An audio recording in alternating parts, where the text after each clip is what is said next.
Thank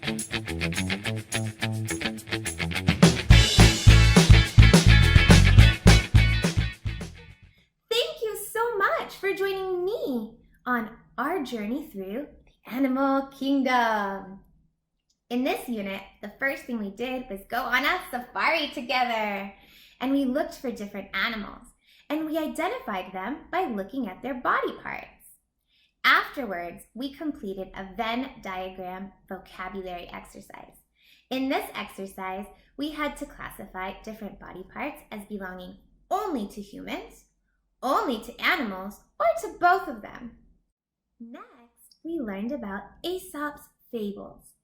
Aesop's fables were written a long time ago by a man called Aesop who lived in Greece.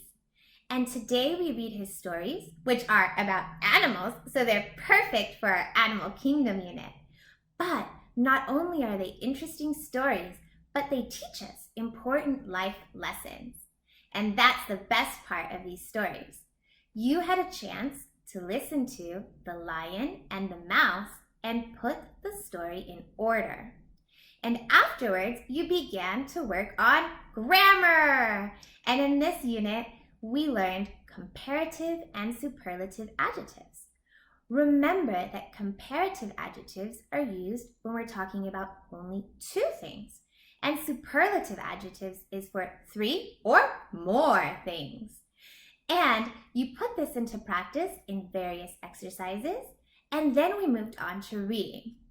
In this unit, you had a reading gap-filled text, and it was about camels. And in this gap-filled text, you were able to use my reading tips to complete the gaps with the correct word. Afterwards, you got a chance to practice your own writing skills. First, you got to categorize different adjectives by looking at other adjectives and putting them in groups together based on a color system. And then you use that writing portion to create your own new mystery creature and to do a speaking exercise with a partner about the mystery creature.